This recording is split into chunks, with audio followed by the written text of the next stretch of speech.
जय हिंद दोस्तों, स्वागत है आप सभी का पहचान परिवार में। चलिए आज एक नया टॉपिक लाए हैं, जल मंडल पढ़ेंगे हम लोग। जल मंडल, इसके बाद देखेंगे स्थल मंडल, क्योंकि हम वायुमंडल देख चुके हैं। कल ही हमारा पिछला क्लास जो था वायुमंडल पे था। आज हम देखेंगे जल मंडल। जल मंडल से प्रश्न पूछ सकता है, महासागरों के बारे में पूछ सकता है, सागरों के बारे में पूछ सकता है। ठीक है, तो आज हम लोग इस चीज को देखेंगे। चलिए शुरुआत करते हैं जल मंडल, इसके बारे में देखते हैं आज पॉइंट क्या क्या है हमारे पास। बात करेंगे जलमंडल है क्या। तो जलमंडल से हमारा तात्पर्य है कि जल के उस भाग से है जो पृथ्वी पे सतह पर, जो पृथ्वी की सतह पे सागर के रूप में होता है। ठीक है, महासागर के रूप में मिलेगा आपको। खाड़ी आप देखेंगे सागर है, महासागर है, झील है, नदियां हैं और तमाम प्रकार के जलाशय होते हैं, इनके रूप में फैला हुआ रहता है। इसे हम क्या कहते हैं, जलमंडल के अंतर्गत रखते हैं। ठीक है, जो जलाशय जितने भी पानी संबंधित चीज आप देखेंगे, सागर, महासागर, झील, झरना जो भी है, आपके सब जलमंडल में ही आते हैं। हम बात करेंगे पृथ्वी के सतह पे संपूर्ण देखेंगे, संपूर्ण जो उसका क्षेत्रफल है उस पे 71%। ठीक है, पृथ्वी के संपूर्ण क्षेत्रफल का 71% जो भी है ये जल का विस्तार है। ठीक है, जल का विस्तार कितना है, 71% जल का भाग है। ठीक है, और सौरमंडल का एक ग्रह जो एकमात्र पृथ्वी है, इसी पे हमारे पास पृथ्वी के पास ही जल है। ठीक है, इसलिए इसे हम जली ग्रह भी कहते हैं। क्या कहते हैं, इसलिए पृथ्वी को जली ग्रह भी कहते हैं। और बात ये करें कि उत्तरी गोलार्ध और दक्षिणी गोलार्ध की बात करें, पृथ्वी देखिए क्या है, हम लोग अच्छा संदर्भ पढ़े थे, तो बीच में आप देखेंगे विषुवत रेखा है। उत्तर में उत्तरी गोलार्ध है, दक्षिण में दक्षिणी गोलार्ध है। तो इसमें उत्तरी गोलार्ध ऊपर वाले में क्या होता है कि 60.7% और दक्षिणी गोलार्ध में 80.9% भाग महासागरों से ढका है। ठीक है, मतलब कहने का मतलब हमारा जो महासागर है, इसमें महासागर का जो जल है वो आपका 60.7% आपके उत्तरी गोलार्ध में पाया जाएगा और 80.9% दक्षिणी गोलार्ध में। दक्षिण गोलार्ध में ज्यादा है, क्यों? क्योंकि स्थल मंडल दक्षिण गोलार्ध में कम होते हैं। ठीक है, उत्तरी गोलार्ध में स्थल मंडल ज्यादा होते हैं, इसलिए वहां पे जल की जो प्रतिशत मात्रा है वो कम है, और जबकि दक्षिण गोलार्ध में ज्यादा है, 80.9%। ठीक है, तो ये पॉइंट आपके इंपॉर्टेंट है, पूछ सकता है कौन से गोलार्ध में कितने परसेंट जल की मात्रा है। तो उत्तरी गोलार्ध में आपका 60.7% है और दक्षिण गोलार्ध में 80.9% है। चलिए आगे देखेंगे हम संपूर्ण पृथ्वी का। संपूर्ण पृथ्वी का 3/4 भाग, लगभग 71% बात किए हैं। अगर बटे में पूछेगा 3/4 भाग, ठीक है, जलमंडल का ही विस्तार है। और पृथ्वी पर उपस्थित कुल मात्रा का केवल 2.5%। ठीक है, कितना, जितना भी जल है 100% की बात करेंगे जल की, तो उसमें से 2.5% जल जो होता है वो स्वच्छ है, वो स्वच्छ और मीठा जल। ठीक है, एक बात कह सकते हैं हम, पीने योग्य जल। ठीक है, स्वच्छ जल कितना है, 2.5%। बाकी जो जितना भी बचा है आपके पास 97.5%, 97.5% जल। ठीक है, ये कहाँ मिलेगा आपको, तो ये महासागरीय जल खारा होता है, महासागरों में जल पाया जाता है। ठीक है, तो ये खारा होता है। ठीक है, इसके मतलब खारा होने का कारण क्या होता है, इसमें थोड़ा सा मतलब कि लवड़ी गुण होता है, ताप मतलब उष्मा ताप होता है सूर्य का, उस वजह से होता है। ठीक है, ये खारा होता है। और महासागरीय जल के दो महत्वपूर्ण गुण होते हैं। ठीक है, क्या होता है, पहला तापमान होता है और दूसरा लवणता। ठीक है, लवणता उसके खारेपन को कह सकते हैं, और तापमान मतलब कि पूरे महासागर में बात करेंगे तो एक समान आपको नहीं मिलेगा। उसमें क्या होता है कि तापमान के हिसाब से देखेंगे, सूर्य के प्रकाश के हिसाब से कहीं गर्म कहीं ठंडा मिलता है। ठीक है, और उसके मतलब जो नमकीन खारेपन है उसकी बात करेंगे तो कहीं पे ज्यादा खारापन मिलता है, कहीं पे अधिक मतलब कम खारापन मिलेगा। ठीक है, ये पॉइंट है। तो जलमंडल का वह भाग, वह बड़ा भाग, ठीक है, जलमंडल का वह बड़ा भाग जिसकी कोई निश्चित सीमा ना हो। ठीक है, जिसकी कोई निश्चित सीमा नहीं होती, उसे हम क्या कहते हैं, महासागर कहते हैं। ठीक है, महासागर की अगर परिभाषा पूछे तो क्या होता है, जलमंडल का वह बड़ा भाग, सबसे बड़ा भाग होता है जिसकी कोई निश्चित सीमा एक नहीं होती, कहाँ भी मतलब फैला रहता है विस्तार रूप से, उसे हम क्या कहेंगे, महासागर कहेंगे। ठीक है, और बात करेंगे सबसे बड़ा महासागर कौन सा है, आपका प्रशांत महासागर। ठीक है, प्रशांत महासागर है, लगभग 16.5 करोड़ वर्ग किलोमीटर में फैला हुआ है। तो हम बात करेंगे आगे कुछ और पॉइंट है, फिर एक एक करके महासागरों के बारे में चर्चा कर लेंगे। तो हम बात करेंगे पहले समुद्र क्या है। ठीक है, समुद्र या सागर जिसे कहते हैं, खाड़ी क्या होता है, गल्फ इंग्लिश में, और एक और खाड़ी होती है जिसे बे कहते हैं। ठीक है, जिसे आप देखेंगे बे ऑफ बंगाल आपका भारत का है, बंगाल की खाड़ी जिसे कहते हैं। ठीक है, तो समुद्र की बात करते हैं तो जलमंडल का वह बड़ा भाग, ठीक है, जलमंडल का भाग ये भी बड़ा है जो 3 तरफ से जल से घिरा होता है और एक तरफ से महासागर से। ठीक है, तो ये 3 तरफ से तो ठीक है जल से घिरा हुआ है, लेकिन एक तरफ से क्या होता है, महासागर में जाके खुला हुआ मतलब मिला रहता है, इसे हम क्या कहेंगे, सागर कहेंगे या समुद्र कहेंगे। यही अगर बात करें खाड़ी, खाड़ी जो खाड़ी होती है समुद्र का स्थलीय भाग, समुद्र को जो समुद्र का पानी होता है, सागर का पानी होता है, वो जो स्थलीय भाग होता है, स्थल भाग हमारे, उसके बीच में देखेंगे, बीच में प्रवेश कर जाता है, उसके बीच में प्रवेश कर जाता है, तो यही भाग जो होता है ये खाड़ी बन जाती है। ठीक है, गल्फ बन जाता है। तो फॉर एग्जाम्पल आप देख सकते हैं मैक्सिको खाड़ी, ठीक है, आपका कैरेबियन द्वीप समूह के पास है मैक्सिको खाड़ी। वही अगर बात करें इसमें बे की, बंगाल बे की बात करेंगे तो इसका 2 किनारा, ठीक है, 2 किनारा स्थल से घिरा होता है, और एक तरफ टापुओं का समूह होता है और दूसरी तरफ का मुहाना समुद्र से मिला होता है। ठीक है, यहाँ आप देखेंगे, यहाँ पे ये देखिए क्या, हिंद महासागर है, तो हिंद महासागर में देखिए ये पानी जो है जल का, ये भारत के प्रायद्वीप जो भाग है उसमें जाके अंदर चला जाता है, जिस वजह से इसे हम क्या नाम देते हैं, बे ऑफ बंगाल या बंगाल की खाड़ी कहते हैं। ठीक है, तो बे ऑफ बंगाल आप समझ लिए हैं, गल्फ ऑफ आप मतलब कि कैलिफोर्निया की खाड़ी देखेंगे यहाँ पे है, गल्फ ऑफ कैलिफोर्निया है। ठीक है, तो ये अंतर होते हैं इसमें। तो कुछ पॉइंट और भी इंपॉर्टेंट है, इसको देख लेते हैं। लवणता को प्रति हजार में व्यक्त करते हैं। ठीक है, किसमें व्यक्त करते हैं, प्रति हजार में। ठीक है, समुद्र जल की औसत लवणता जो होती है लगभग कितनी होती है, 35 प्रति हजार। ठीक है, 35% प्रति हजार, मतलब 1000 जो रहेगा उसमें 35%। ठीक है, समान खारेपन वाले स्थानों को मिलाकर जो खींची गई रेखा होती है। ठीक है, एक पूछता है आपके एग्जाम पूछ सकता है कि समान खारेपन वाले स्थानों को मिलाने वाली जो रेखा होती है उसे क्या कहते हैं, तो समलवण रेखा, और इंग्लिश पूछ लेगा तो आइसोहेलाइन रेखा कहते हैं। ठीक है, आइसोहेलाइन रेखा कहते हैं। 20 से 40 डिग्री, ठीक है, उत्तरी अक्षांश और 10 से 30 डिग्री दक्षिणी अक्षांश के मध्य सबसे अधिक लवणता पाई जाती है। ठीक है, अगर पूछेगा कि सबसे अधिक लवणता आपके पृथ्वी मतलब महासागरों में कहाँ पाई जाती है, तो आप देखेंगे अक्षांश हम लोग पढ़े हैं, तो 20 से 40 उत्तरी अक्षांश में देख सकते हैं और 10 से 30 दक्षिणी अक्षांश में देख सकते हैं, वहां पे सबसे अधिक लवणता पाई जाती है। बात करें तुर्की की वान झील, ठीक है, टर्की या तुर्की जो भी कहेंगे इसको, इसकी जो एक झील है वान झील, उसकी लवणता सबसे अधिक है, कितनी है, 330%। ठीक है, मतलब 1000 जो आपका मतलब कि वो होता है 1000 अगर बात करेंगे ग्राम में, तो 330% आपका क्या है, खारापन है, इसका लवणता है। ठीक है, एक पॉइंट और है यहाँ पे, नोट पॉइंट आप लिख सकते हैं, नोट पॉइंट, गाई आर्ट क्या है, गाई आर्ट।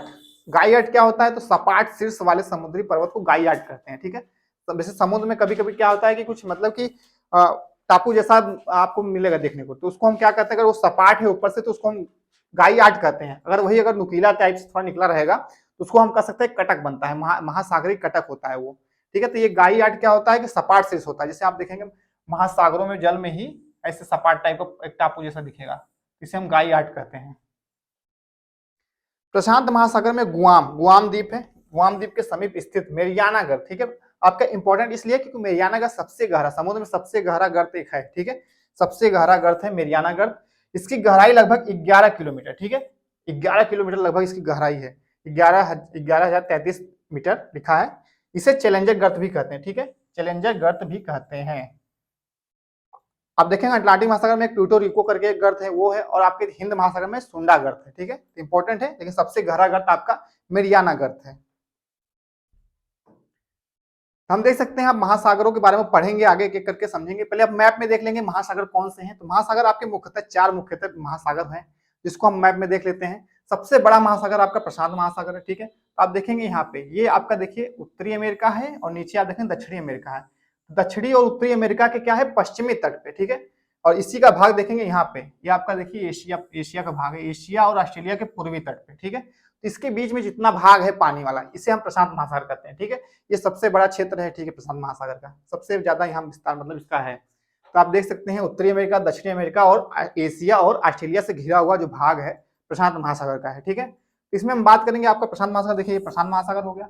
अब दूसरे नंबर पर आपका आएगा अटलांटिक महासागर। ठीक है, अटलांटिक महासागर कहाँ है, देखिए बीच में यहाँ पे है, ये आपका यस आकार का, देखिए यस आकार का बनता है, इसे अंग्रेजी की यस आकार का कहते हैं महासागर। ठीक है, तो ये आपका अटलांटिक महासागर है। ये देखिए किसके किसके बीच है, तो आप देख सकते हैं यूरोप, अफ्रीका, साउथ अमेरिका, उत्तरी अमेरिका, नॉर्थ अमेरिका। ठीक है, तो ये उत्तरी दक्षिणी अमेरिका, यूरोप और अफ्रीका के मध्य में कौन सा महासागर है, अटलांटिक महासागर है। ठीक है, अब बात करेंगे एक और है आपका हिंद महासागर, इंडियन ओशन जिसे कहते हैं, आपके भारत हिंदुस्तान के नाम पे ही इसका नाम रखा गया हिंद महासागर। तो यहाँ देखेंगे ये जो आपका है यम आकार का, देखिए यम आकार बन रहा है इसमें। ठीक है, तो आपका यम आकार में है, ये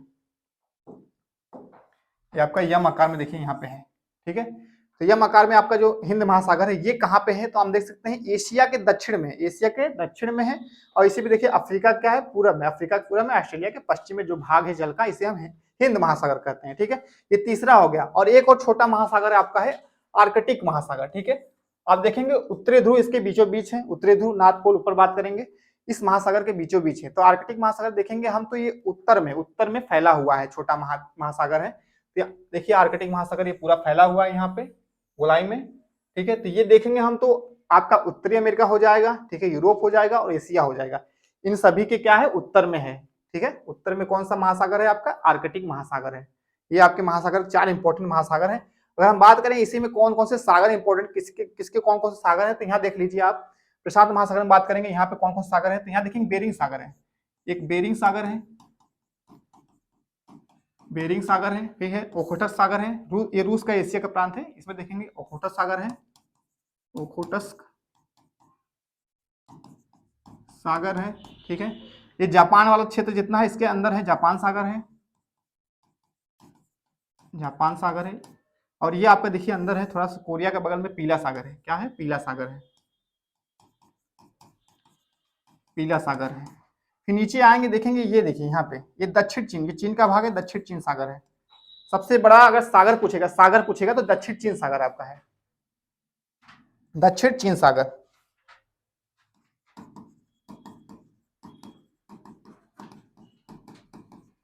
इसके नीचे आएंगे देखेंगे यहाँ पे आपको मिलेगा सेलेबिज सागर है, सेलेबिज सागर है।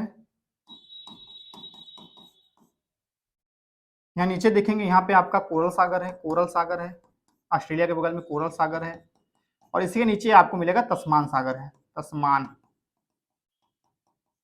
और एक सागर अंदर देखेंगे इंडोनेशिया के बगल में जावा सागर है, ये जावा सागर है। और यही बगल में आराफूरा सागर है, आराफूरा सागर, ऑस्ट्रेलिया और न्यू पापुआ गिनी के बीच में है आराफूरा सागर। ये आपके इतने सागर जो हैं आपके किस महासागर में है, तो प्रशांत महासागर के अंतर्गत है, ठीक है। ये आपके इंपॉर्टेंट है सागर। अगर हम बात करेंगे हिंद महासागर में कौन कौन सागर है, तो यहाँ पे देखेंगे आप तिमोर सागर एक है, तिमोर सागर है। और यही बगल में देखिए बंगाल खाड़ी, आप जानते हैं बंगाल खाड़ी है, ये बंगाल खाड़ी है। तो इसके बगल में अगर हम भारत के प्रायद्वीप की बगल करें पश्चिम में, तो पश्चिम में कौन सागर है, अरब सागर। हम बात करते हैं अरब सागर, अरब सागर है, ठीक है। और इसी का हिंद महासागर पानी जो निकल के यहाँ से अदन की खाड़ी से प्रवेश करता है, यहाँ पे एक सागर है पतला सा, लाल सागर, ठीक है, लाल सागर। ये आपके हिंद महासागर का प्रमुख सागर है।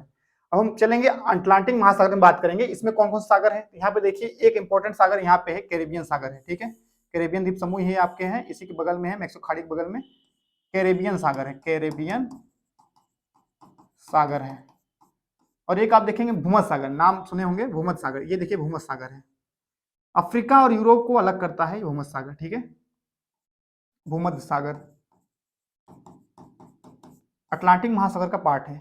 यहाँ पे देखेंगे उत्तरी सागर है, ये आपका उत्तरी सागर है, उत्तरी यूके और आपके यूरोप के बीच, मतलब यूके और ये आपके जितने देश हैं यूरोप के, उत्तरी सागर यहाँ पे। और ये जो अंदर पानी गया है इसे कहेंगे बाल्टिक सागर, बाल्टिक सागर है, ठीक है।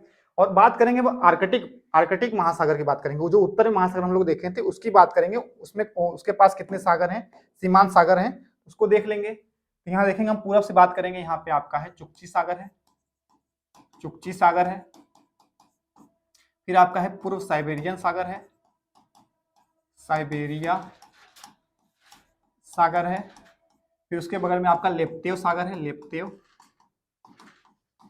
लेप्तेव सागर है। फिर उसके बगल में आप देखेंगे एक और सागर है जिसका नाम है कारा सागर है, कारा सागर है।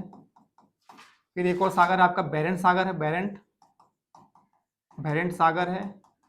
और उसी के बगल में एक सफेद सागर है, अरे सॉरी सफेद नहीं, कारा सागर। यहाँ पे ये सफेद सागर है, यहाँ पे काला सागर है, कारा सागर ये है, और ये आपका सफेद है।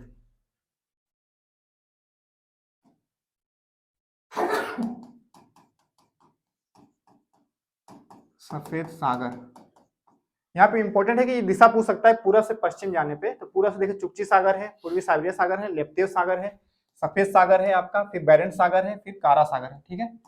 ये आपके एशिया के ऊपर है, मतलब एशिया आपके महाद्वीप के ऊपर है। बात करेंगे उत्तरी अमेरिका के ऊपर एक सागर है, ब्यूफोर्ट सागर है, इंपॉर्टेंट है, ब्यूफोर्ट सागर। ये किसके पार्ट है, तो आपके आर्कटिक महासागर के, आर्कटिक महासागर के जितने सागर हैं ऊपर लिखे हैं हम, ये इंपॉर्टेंट प्रमुख रूप से सागर हैं, आप यहाँ पे मैप में देखें। अब चलिए हम बात करेंगे एक एक करके महासागरों को देख लेते हैं, उसके अंतर्गत विशेषताएं क्या है।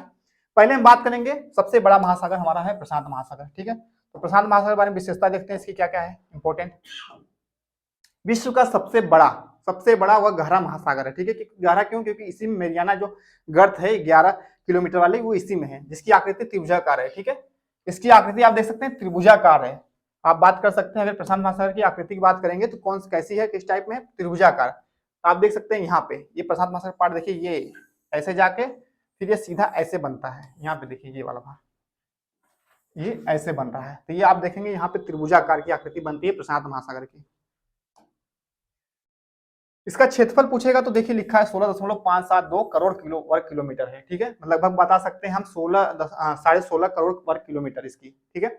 और बात करेंगे उत्तर में, उत्तर में बेरिंग जलडमरू मध्य, ठीक है, बेरिंग जलडमरू मध्य, दक्षिण में अंटार्कटिका महाद्वीप इसके है, और पश्चिम में एशिया तथा ऑस्ट्रेलिया है। हम देखे थे मैप में कि इसके उत्तर में बेरिंग, जो बेरिंग है आपका, फिर दक्षिण में अंटार्कटिका महाद्वीप नीचे है, ठीक है, और फिर पश्चिम में इसके एशिया था, फिर ऑस्ट्रेलिया, पश्चिम में देखिए ऑस्ट्रेलिया है, ठीक है, ये सब है, और पूर्व में देखेंगे उत्तरी और दक्षिणी अमेरिका है इसके, ठीक है। इस महासागर में सर्वाधिक गर्त, लगभग गर्त जो मेरियाना ट्रेंच है उस टाइप के गर्त कितने हैं, लगभग 33 हैं, 33 गर्त पाए जाते हैं, ठीक है। तटवर्ती सागर में बात करेंगे, जो सागर हम लोग मैप में देखें वही सब है, बेरिंग सागर हो गया, जापान सागर हो गया, पीला सागर, जावा सागर है, ठीक है, बांडा सागर है, आराफुरा सागर है, कोरल सागर है, ये सब इसके पश्चिमी भाग में स्थित है, ठीक है। बात करेंगे खाड़ियों की तो अलास्का खाड़ी है, अलास्का खाड़ी है, कैलिफोर्निया खाड़ी है, पनामा खाड़ी है, फाल्सो की खाड़ी है, ठीक है। आप देख सकते हैं अलास्का खाड़ी, कैलिफोर्निया खाड़ी यहाँ पे मैप में, ये देखिए ये आपका अलास्का है, अलास्का, ये अलास्का खाड़ी आपके यही है, अलास्का। और कैलिफोर्निया देखिए ये कैलिफोर्निया खाड़ी ये वाली है, कैलिफोर्निया, कैलिफोर्निया की खाड़ी ये है। और पनामा खाड़ी, ये पनामा देश है यहीं बगल में, ये पनामा खाड़ी यहाँ पे है, उत्तरी अमेरिका और दक्षिणी अमेरिका के बीच में पनामा की खाड़ी है, पनामा की खाड़ी है। तो इंपॉर्टेंट खाड़ियां अलास्का खाड़ी, कैलिफोर्निया खाड़ी, पनामा खाड़ी कहाँ पे है, तो ये आपके प्रशांत महासागर में ही है।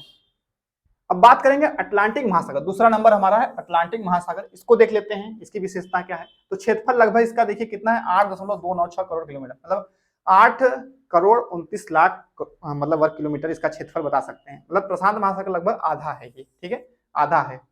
अटलांटिक महासागर की आकृति अंग्रेजी अक्षर की यस, यस देखिए हम बनाए थे, यस आकार में है, ठीक है। वहां पे इसके पश्चिम में देखेंगे, बात करेंगे तो उत्तरी तथा दक्षिणी अमेरिका है, पश्चिम में अटलांटिक महासागर, पश्चिम में मतलब इस साइड देखे थे उत्तरी अमेरिका और दक्षिणी अमेरिका था, और पूर्व में देखे थे तो ऊपर यूरोप था और नीचे क्या था, अफ्रीका था, और दक्षिण में इसके अंटार्कटिका महाद्वीप है, ठीक है। उत्तर में देखिए ग्रीनलैंड भी इसके हडसन खाड़ी, बाल्टिक सागर तथा उत्तरी सागर स्थित है। उत्तर में अगर बात करेंगे हम अटलांटिक महासागर, देखिए यही है, इसके उत्तर में देखिए ये ग्रीनलैंड है आपका, ठीक है, ये आपके देखेंगे हडसन खाड़ी, ये हडसन खाड़ी है, ठीक है, ये इसके उत्तर में ही है।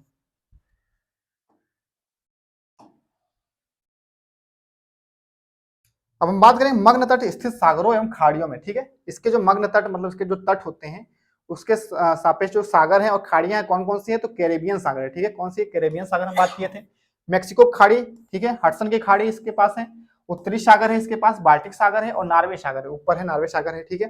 डेनमार्क जल डमरू मध्य इसी के पास है, ठीक है, डेनमार्क जल डमरू मध्य है, बिस्के की खाड़ी है, ठीक है, बिस्के की खाड़ी है, और भूमध्य सागर तथा गिनी की खाड़ी इसके प्रमुख मतलब है इस महासागर के, अटलांटिक महासागर के पास, ठीक है।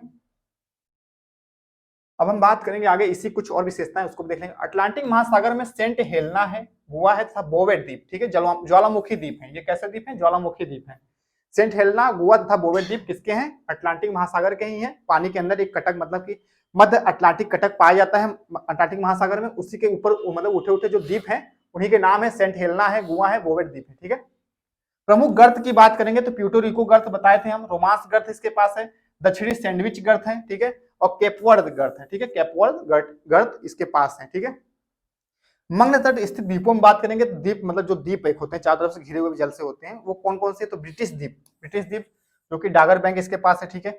न्यू फाउंडलैंड द्वीप है जिसके पास ग्रांड बैंक है, ये डागर बैंक ग्रांड बैंक मछलियों के उत्पादन के लिए प्रसिद्ध है, क्योंकि यहाँ पे सर्वाधिक मछलियां पकड़ी जाती हैं, और इसके मछलियों के उत्पन्न होने के कारण क्या है कि यहाँ पे ठंडी धाराएं जो मिलती हैं, ठंडी और गर्म जलधाराएं आपस में आके टकराती हैं, जिस वजह से वहाँ पे प्लेक्टन नामक घास उगता है, जिस वजह से वहाँ मछलियां ज्यादा आती हैं और पकड़ने वाले यहाँ पे ज्यादा जाते हैं।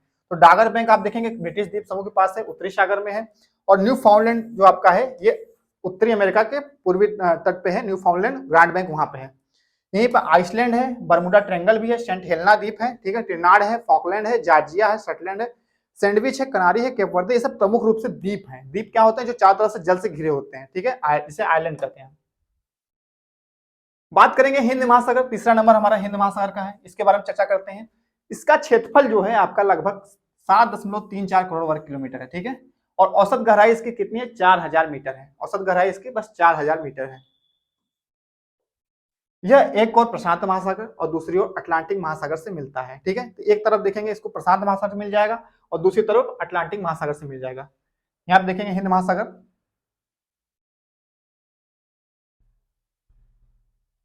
ये आपका हिंद महासागर है।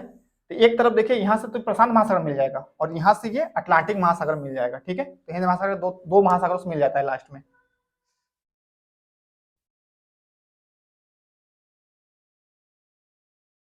इसमें और विशेषता देखेंगे तो उत्तर में इसके दक्षिण एशिया है, दक्षिण एशिया की बात करेंगे, उत्तर में दक्षिण एशिया है, दक्षिण में इसके अंटार्कटिका महाद्वीप है, नीचे नीचे बात करेंगे दक्षिण में अंटार्कटिका महाद्वीप है इसके, और पूर्व में बात करेंगे तो ऑस्ट्रेलिया महाद्वीप है, और थोड़ा पश्चिम बात करेंगे तो अफ्रीका महाद्वीप इसके हैं। हम हिंद महासागर की बात कर रहे हैं, तो पूर्व में देखिए क्या है, पूर्व में इसके आपके ऑस्ट्रेलिया है और पश्चिम में अफ्रीका महाद्वीप है।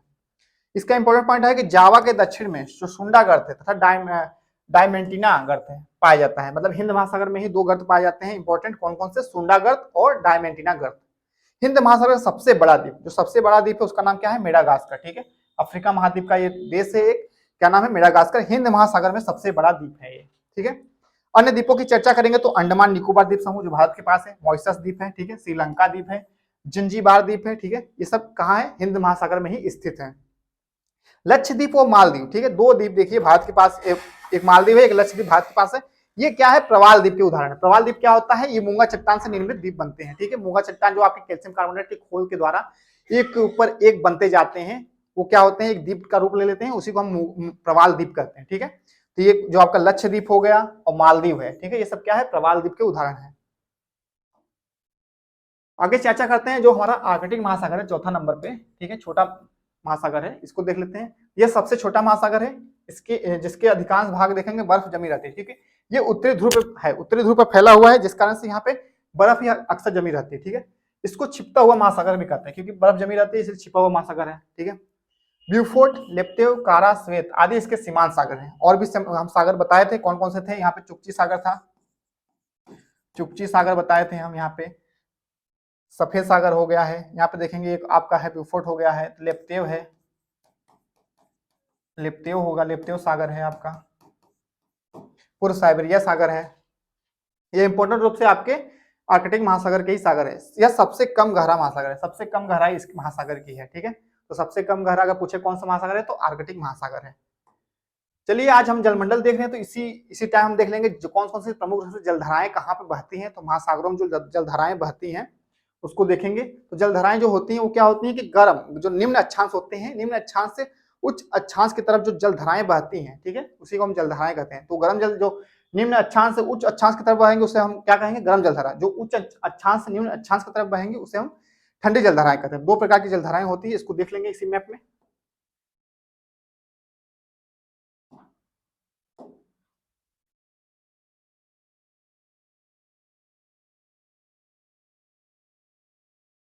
ये आपका 0 डिग्री विषुवत रेखा है,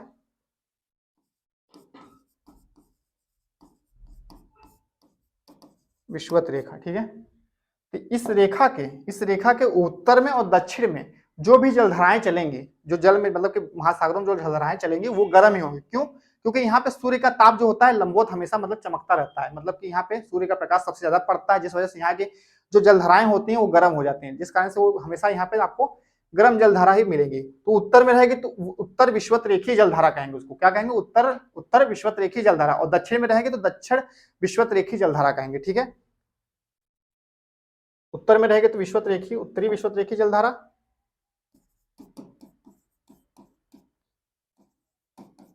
और दक्षिण में रहेगा तो दक्षिणी विषुवत रेखी जलधारा। ठीक है, तो ये आपकी हर जगह देखिए, यहाँ या प्रशांत महासागर है, अटलांटिक महासागर है, हिंद महासागर है, तो यहीं पाई जाएगी। देखिए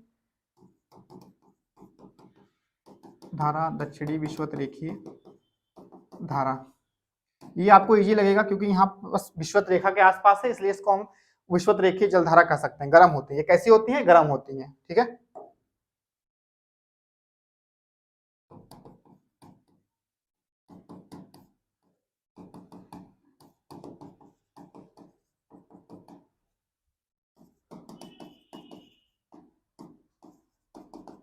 दक्षिणी विषुवत धारा ये आपकी गर्म जलधारा है। और हम चर्चा करेंगे एक एक महासागरों को उठाएंगे, उसमें कौन सी धाराएं बहते हैं, गर्म है ठंडी है, उनको देख लेते हैं। बात करेंगे पहले हम प्रशांत महासागर की बात कर लेते हैं। तो आप देखें प्रशांत महासागर आधा भाग यहाँ पे है, आधा भाग इसका यहाँ पे है। तो हम यहाँ पे देख लेंगे पहले इस जगह पे, फिर उधर देखेंगे। तो देखिए यहाँ पे क्या होता है कि ध्रुवों की तरफ से जो ध्रुवों की तरफ से जलधाराएं आती है वो ठंडी होती है, ठीक है।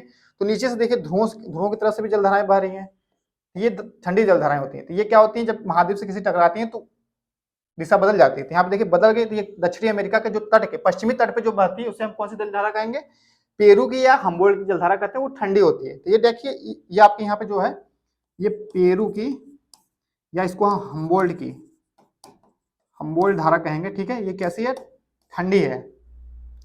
और फिर यही जलधारा यहाँ से बहते हुए थोड़ा सा इधर आएंगी और दक्षिणी अमेरिका के पूर्वी तट, ये पश्चिमी तट था, पूर्वी तट पे जो बहेगी उसको हम फाकलैंड जलधारा कहेंगे, ठीक है।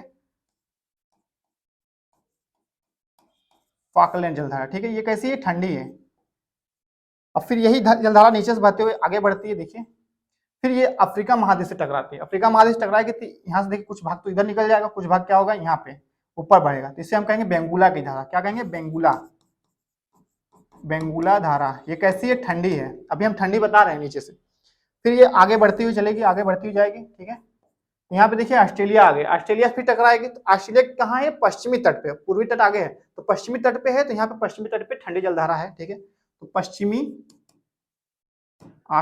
ऑस्ट्रेलिया धारा, ठीक है, कैसी है, ठंडी है। ये आपका इंपॉर्टेंट है कि देखिए ठंडी जलधाराएं जो होती है ध्रुवों की तरफ से चलती है और ऊपर की तरफ मतलब गर्म जो जलधाराएं उन तरफ मुड़ जाती है, ठीक है। अब इसी में बात करेंगे हम, ये प्रशांत महासागर में बात कर रहे थे हम। तो यहाँ पे देखिए विषुवत रेखा, देखिए पेरू जलधारा क्या होती है, यहाँ पे ऊपर जब ध्रुवों के विषुवत रेखा के पास जाएंगे तो गर्म हो जाती है। गर्म होने के बाद फिर गर्म होने के नीचे आती है, फिर नीचे आएंगे यहाँ पे मुड़ जाएंगे, ठीक है। यहाँ पे मुड़ जाएंगे तो ये देखिए यहाँ पे मुड़ रही है, उसका आधा चित्र यहाँ पे। तो यहाँ पे जब मुड़ती है तो ये क्या होती है, गर्म हो जाती है। गर्म होकर जब नीचे झुकती हैं तो यहाँ पे गर्म हो जाती है। तो ये जो आप देखेंगे यहाँ पे जो जलधारा बहेगी वो गर्म होगी, तो इसका नाम क्या हो जाएगा, यहाँ पे देखेंगे ऑस्ट्रेलिया के पूर्व तट पे, तो यहाँ पे पूर्वी क्या होगी, ऑस्ट्रेलिया के पूर्वी ऑस्ट्रेलियाई धारा कैसी है आपकी, इसको रेड से करते हैं,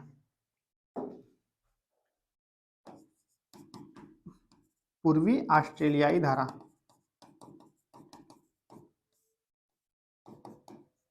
ये आपकी गर्म जलधारा है, ठीक है। ये गर्म है क्योंकि विषुवत रेखा से मुड़ रही है, गर्म है, ठीक है। पूर्वी ऑस्ट्रेलिया धारा ये मुड़ के फिर से पेरू की हम्बोल्ट जलधारा जैसे भी चलती है ठंडी, वैसे घूम एक चक्र बनता रहता है, ठीक है। अब यहाँ पे देखिए ये अटलांटिक महासागर, दक्षिणी अटलांटिक महासागर, इसमें देखिए बेंगुला की धारा है। फिर ये आपके देखेंगे दक्षिणी विषुवत रेखा जलधारा से टकराएगी, फिर यहाँ आएगी तो ब्राजील देश है, ब्राजील देश से फिर हम नीचे देखेंगे मुड़ेगी तो गर्म जलधारा हो जाएगी, ठीक है। तो ब्राजील की धारा कैसी है, ब्राजील की धारा गर्म है, ब्राजील धारा कैसी है, गर्म है, ठीक है। और फाकलैंड की जलधारा इसी तट पे दक्षिण अमेरिका के ठंडी जलधारा है। और यहाँ पे देखेंगे ये तो पूर्वी ऑस्ट्रेलिया पश्चिमी ऑस्ट्रेलियाई जलधारा है, ऑस्ट्रेलिया पश्चिम में, ये तो ठंडी है लेकिन ये जैसे ही ऊपर बढ़ेगी तो गर्म हो जाएगी ना, क्योंकि विषुवत रेखा के पास जा रही है, विषुवत रेखा के पास जाएगी तो गर्म हो जाती है।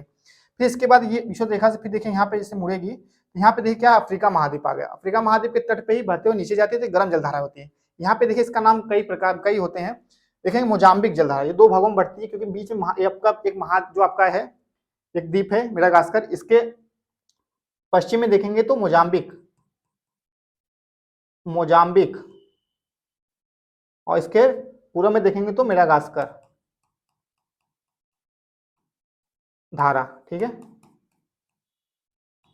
ये जो दक्षिणी विषुवत रेखी धारा है ये गर्म दो भागों में बढ़ती है, मोजाम्बिक की धारा और मेडागास्कर की धारा। फिर दोनों अलग अलग हो गए, फिर बाद में एक होती है आगे चल के जिसका नाम हो जाता है अगुल हास की धारा। क्या होता है, अगुल हास की धारा, ये कैसी है, गर्म है, अगुल हास की धारा, ठीक है, गर्म है। तो आपका देखिए इंपॉर्टेंट क्या है कि जो ठंडी है वो कहाँ होगी, ध्रुवों से जाएगी ऊपर, मतलब निम्न अक्षांश मतलब विषुवत रेखा की तरफ, और जो गर्म होगी विषुवत रेखा से ध्रुवों की तरफ मुड़ती है। तो ऊपर से नीचे आप समझेंगे, ठीक है, ऊपर से नीचे कौन सी जाएगी, गर्म जलधारा है, नीचे से ऊपर कौन सी जाएगी, आपकी ठंडी जलधारा। अब देखिए नीचे का तो हो गया, ऊपर भी देख लेते हैं। तो ऊपर की बात करेंगे तो यहाँ पे देखिए प्रशांत महासागर में उत्तरी विषुवत रेखी जलधारा गर्म है, तो आगे बढ़ती है तो ये क्या होती है, गर्म ही रहती है। यहाँ पे सुसीमा की जलधारा, ठीक है, सुसीमा की धारा, ठीक है, होती है। फिर थोड़ा सा आगे बढ़ेगी जापान के तट पे, देखिए जापान ये 4 द्वीप हैं इसके छोटे छोटे, यहाँ पे जब जाएगी तो इसको कहेंगे क्यूरोशिवो की धारा। क्या कहेंगे, क्यूरोशिवो कैसी है, गर्म है। यहाँ पे देखेंगे अटलांटिक महासागर में, यहाँ से देखिए ये उत्तरी विश्व देखिए जलधारा है, यहाँ से फिर आगे बढ़ेगी, गर्म है। यहाँ पे एंटिलीज की जलधारा, ठीक है, एंटिलीज। अब देखेंगे जो कैरिबियन सागर है, जहाँ पे कैरिबियन द्वीप समूह है, इसके पास से जो जलधारा गुजरती है उसका नाम क्या है, एंटिलीज की जलधारा, ठीक है। तो ये थोड़ा सा ऊपर बढ़ेगी, आगे बढ़ के इसका नाम बदल जाता है गल्फ स्ट्रीम हो जाता है, गर्म ही है, गल्फ स्ट्रीम, इसका नाम क्या है, गल्फ स्ट्रीम। गल्फ स्ट्रीम जलधारा क्या है, गर्म है। ये आगे बढ़ेगी, फिर लेब्राडोर जलधारा ऊपर से आएगी, ठंडी जलधारा उससे टकराती है, ठीक है। ये हो गया आपका, देखिए यहाँ पे। अब हम ठंडी जलधारा की बात करते हैं। यहाँ पे गल्फ स्ट्रीम की जलधारा जो है आगे बढ़ते हुए जाती है, तो लेब्राडोर से टकराती है, तो इससे और भी मतलब कि टकराने के बाद क्या होता है कि कुछ गर्म जलधाराएं रह जाती है, तो आगे बढ़ती रहती है। तो एक आपकी इरमिंगर की जलधारा जो ग्रीनलैंड के पास से बहती है, इरमिंगर, इरमिंगर, ठीक है, ये गर्म है। और एक सीधे आगे निकलेगी बीच में से नॉर्वे की जलधारा, नॉर्वे, नॉर्वे की धारा, और एक आपका रेनेल की धारा, रेनेल की धारा, ठीक है। ये गर्म है क्योंकि गल्फ स्ट्रीम की है, अभी ठंडी जलधारा इधर से लेब्राडोर आएगी, टकराएगी। यहाँ से लेब्राडोर की, लेब्राडोर सागर से आती है लेब्राडोर जलधारा, लेब्राडोर, ठीक है। तो यहाँ पे जब टकराती है तो यहाँ पे एक ग्रांड बैंक बताया ना, मछली पकड़ने का स्थान बन जाता है, जो सर्वाधिक मछली पकड़ते हैं यहाँ पे न्यू फाउंडलैंड द्वीप यही है, इसी के पास में बनता है, ठीक है। यहीं टकराती हैं दोनों दोनों, एक ठंडी एक गर्म जलधारा, ठीक है। यहाँ टकराने के बाद कुछ मतलब कि ऊपर चली जाती है, कुछ बगल में घुस जाती है, तो बगल में घुस, यहाँ पे देखिए रेनेल की जो जलधारा है, ये नीचे आते समय नीचे थोड़ा टकरा के आएगी तो ठंडी हो जाती है, तो इसलिए इसे कनारी की जलधारा कहेंगे। क्या कहेंगे, कनारी, कनारी धारा, ठीक है। कनारी की धारा कैसी है, ठंडी है।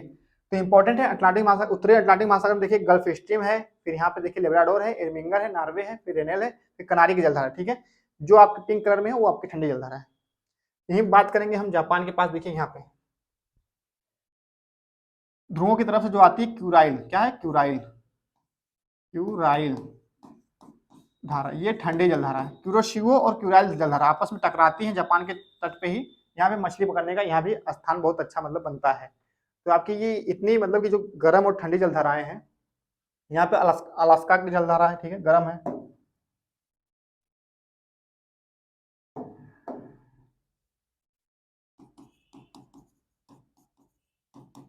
अलास्का की धारा है, फिर ये घुस के नीचे आ जाती है, घूम के नीचे, फिर कैलिफोर्निया के तट पे आती है, तो कैलिफोर्निया की ठंडी जलधारा हो जाती है, कैलिफोर्निया की ठंडी जलधारा।